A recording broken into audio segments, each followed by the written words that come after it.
Everyone looks at Adrian Newey going to Aston Martin and thinks, okay, they're buying a faster car. But there is something much more dangerous happening quietly in the background. Aston is not just targeting the pencil that draws the car. They are targeting the guy who tells the driver what to do in every corner, every lap, every safety car period. If Gianpiero Lambiase leaves Red Bull for Aston in 2026, Lawrence Stroll's team is not hiring an engineer. They are importing the operating system that turned Verstappen into a race-winning machine. Aston Martin and Gianpiero Lambiase. At first glance, it looks like just another silly season story in Formula One's technical market. But if we connect this negotiation with the way Red Bull has been winning races over the last decade, with Verstappen's cryptic radio message in Abu Dhabi, and with the 2026 master plan in Silverstone, the whole picture jumps to a completely different scale. What is at stake here is not just where one engineer is going to work. It is about who will control real-time decision-making in a brand new rules era. Who will actually have the sharpest trackside brain on the grid? And on top of that, it pokes directly at the most sensitive emotional piece of the three-time world champion. Let's break it down.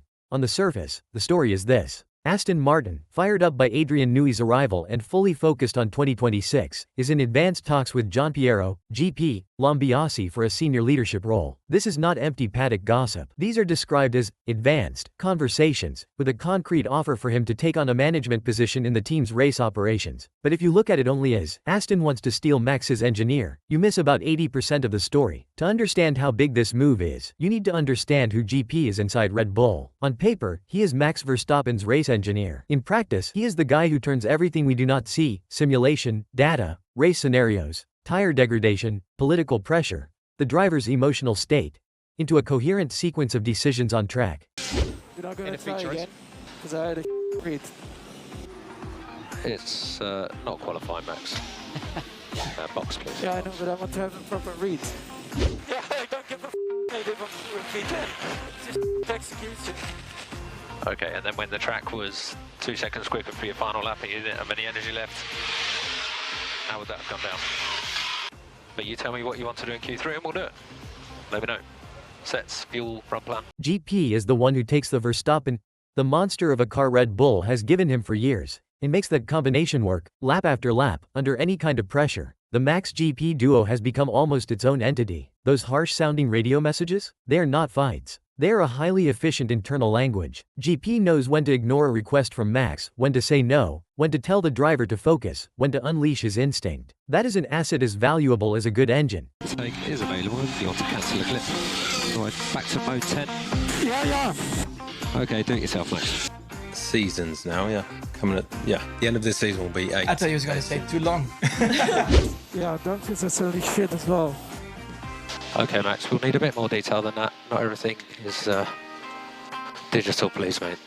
Okay, for reference, that lap exceeded track limits at turn 19, so that lap won't count.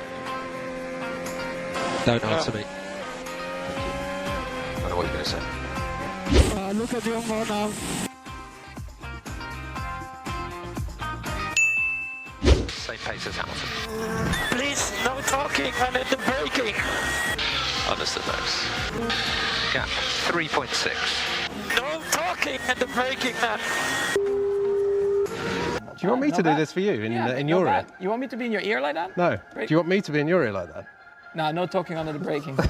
Now, look at the timing. 2025 ends with Lando Norris as world champion for McLaren, on 423 points. Verstappen on 421. Piastri on 410. 3 drivers separated by 13 points. A title decided by 2 points.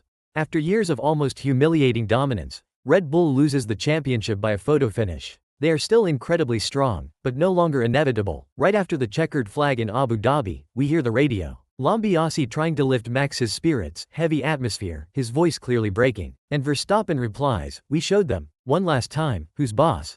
That sentence is not innocent. One last time, flashes every yellow light in the paddock. Is it the end of the era of dominance? The end of the partnership? The beginning of the end for Verstappen at Red Bull? No one has that answer in that moment. But it is exactly in that emotional gap that Aston's behind-the-scenes move comes in. Oh, I mean, that was, as Hinch just said to me, an introspective Max Verstappen. GP displaying a fair few emotions there on the pit wall, head in hands.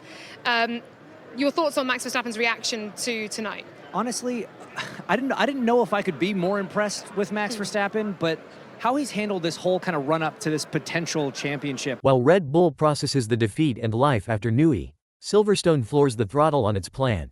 Because there is one detail that changes the whole game. Aston is not offering Lambiase, "Come be the race engineer of our #1 driver." The package is different. It is a senior, leadership role that reshapes how the entire team operates on Sundays. In plain English, Lambiase would stop being Max's voice and become one of the architects of Aston Martin's race brain as an organization. Why is that so aggressive? Because we are heading into 2026. A full regulatory reset with new engine and aerodynamic rules. Every time Formula One changes era, the team that organizes the initial chaos best jumps ahead. And most fans look at that thinking about wind tunnels, CFD, and chassis concepts. But there is another layer that decides tight championships like 2025. The operational layer. Who makes fewer mistakes under safety car? Who nails the undercut calls? Who reads the rival's pace more accurately? Who has processes to turn a bad weekend into P3 instead of P7?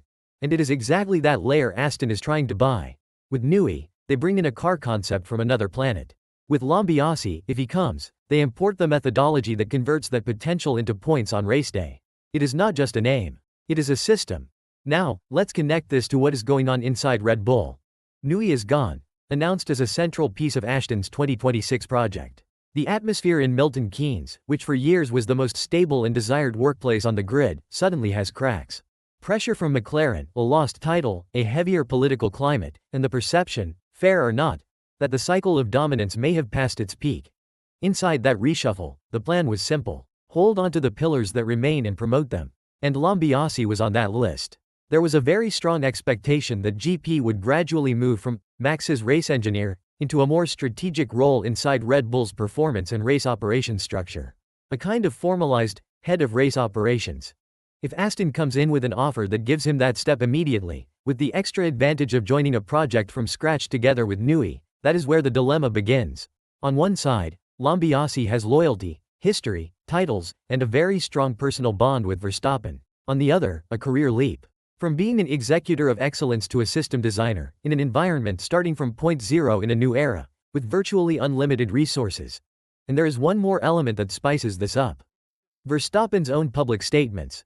He has already said more than once, in public, that his continued presence in Formula One is tied to staying with GP. He has gone as far as saying, "If I cannot work with Gianpiero anymore, I walk away right there." In a sport where drivers almost never tie their entire career to any one employee, that is extremely rare. That quote, by itself, was already strong. Now, combined with a title lost by 2 points, the "one last time" radio, Newey gone and heading to a rival, in GP in advanced negotiations. With Aston, it stops being a curiosity and becomes a potential trigger. And the natural question is, if Lambiase leaves, what happens to Verstappen? Here it is important to separate paddock logic from soap opera drama. Logically, losing GP definitely affects Max's comfort and effectiveness. You do not replace 10 years of fine-tuned chemistry overnight. Changing the race engineer of a driver at that level is almost like reprogramming half the software that runs in his head on Sundays. But that does not automatically mean Max walks out of Red Bull the next day or retires. He would still have a very strong car, a huge structure behind him, contracts in place, and he knows very well how much leverage he has in the market. If he ever gets to that decision point, it is likely to be much colder and more calculated than that dramatic quote suggests. From a risk perspective though, the mere possibility already changes everything for Red Bull, because Newey's exit can just about be sold internally as, okay, his cycle ended, but we still have our core, we know how to win races, the car is still great. If, right after that, you lose the engineer who is the operational heart of your partnership with your superstar driver, that starts to feel like a shift in gravity. It begins to look like the natural pull of technical ambition is moving elsewhere. And it is exactly that gravity that Aston Martin is trying to capture. The paddock works like this. Technical and sporting talent gravitate toward where they believe the next titles will be. For years, that place was Red Bull. If, in less than 2 seasons, Newey and Lambiase both leave that orbit for Silverstone, the subliminal message is clear. If you want to build the next dynasty, you go there, not there.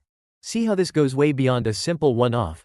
Steal. Let's dig a bit deeper into what exactly Aston would be buying if they land GP and elite race engineer as the bridge between everything. The factory, the simulator, data analysts, strategists, the driver. He helps define the Friday run plan, whether to focus on long runs or qualifying, how aggressive to be in quali trim, what setup changes to prioritize between sessions. On Sunday, he controls the entire flow of information to the driver. What to say, when to say it, how much to say.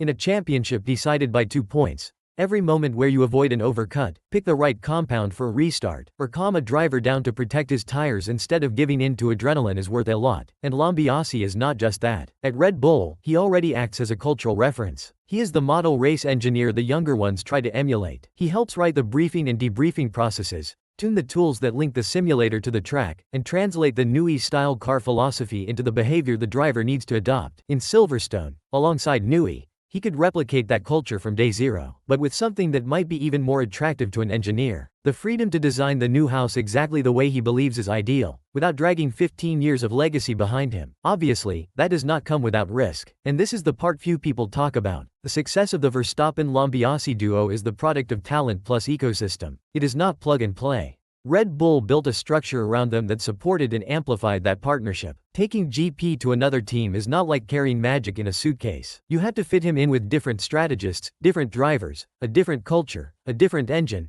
a different level of internal pressure. But as a high-impact bet, it makes complete sense for Aston. Instead of trusting that a group of good engineers will find the path through trial and error in the new era, they try to shortcut that process by bringing in someone who has already lived inside a winning machine. And while Aston plays chess, Red Bull is in an awkward spot. They need to convince Lambiase to stay, show Verstappen that the post-Newey plan is still the best on the grid, and at the same time, they need to rewrite their own narrative, because if that double hit actually happens, Newey on one side, GP on the other, for anyone looking from the outside, it feels like the end of a cycle. And in a sport where perception quickly turns into reality, that is extremely dangerous. Now, imagine the internal pressure on Lambiase himself. On one side, you have a driver who trusts you so much that he ties his future to yours. A driver with whom you have built not only victories, but almost a pragmatic older brother relationship, the one who pulls Max back into line when everything is on fire. You know that if you leave, you are not just changing badges. You are breaking one of the strongest partnerships in recent F1 history. On the other side, you have the chance to turn your name from Verstappen's engineer into architect of an entire championship-winning project. If Aston succeeds in 2026 or 2027 with Newey and Lambiase leading car and operations, the two of them become, together, the backbone of a new era. That is the kind of legacy a lot of engineers dream of. That is the silent conflict that gives this story real depth. It is not just Red Bull versus Aston. It is loyalty versus ambition, comfort versus challenge, a legacy already built versus a legacy yet to be created. And here is the big gap. As of the moment this information becomes public, there is no official announcement. Not from Aston, not from Red Bull, not from Lambiase, not from Verstappen. We are in the territory of advanced, but not finalized, negotiations. What does that actually mean? It means the board is still in motion. Red Bull can absolutely hit back with a counter offer. A promotion. A bigger say in the direction of the team. They can offer him exactly what Aston is promising, but with a bonus of familiarity and of staying with Max. They can even leverage Verstappen's own weight in that negotiation. On the other hand, the mere fact that these talks have already leaked creates public pressure. If GP stays, he will carry the perception that he almost left. If he goes, he will be seen as a key piece in a shift of gravity in the paddock. And what does this project for 2026? If Lambiase stays at Red Bull, the message is, we lost Newey, but we kept the heart of our trackside operation and the Max GP core remains intact. It is a way to contain symbolic damage and send a signal to McLaren, Aston, and the rest that the Verstappen era still has plenty of fuel. If he leaves, the 2026 season starts with Aston Martin as the big experiment. Newey drawing the car, GP organizing the race brain, new infrastructure in Silverstone, and a rules reset that scrambles everything. Even if the titles do not come immediately, the paddock will look at Aston as the place where something big is being built. In that scenario, Red Bull would have to prove two things at the same time: that they know how to form a new GP for Max, someone who can build that same operational fluency in record time, and that the team has not turned into just a former talent pool that is losing its gravity. In the end, this whole story reveals something bigger about how dynasties are built and dismantled. In modern Formula One, it is not only about who has the best driver or the best designer. It is about who can align, at the same time, the pencil that draws, the brain that decides, and the culture that sustains it all. Aston is trying to buy two of those three pillars in one move, straight from the structure that dominated the sport in recent years. If they pull it off, they do not just change the next race. They change the axis around which the entire paddock spins. In one sentence, Gianpiero Lambiase potentially joining Aston Martin is less a simple engineered transfer and more a test of who will own the way you win races in the 2026 era. If you want to follow how this power struggle behind the scenes is going to reshape the grid, and not just find out who won on Sunday, this is exactly the kind of story we will keep breaking down here. So subscribe to F1 Revealed and stick around, because the next few months might define not just where Lambiase will work, but where the next world champions will be crowned.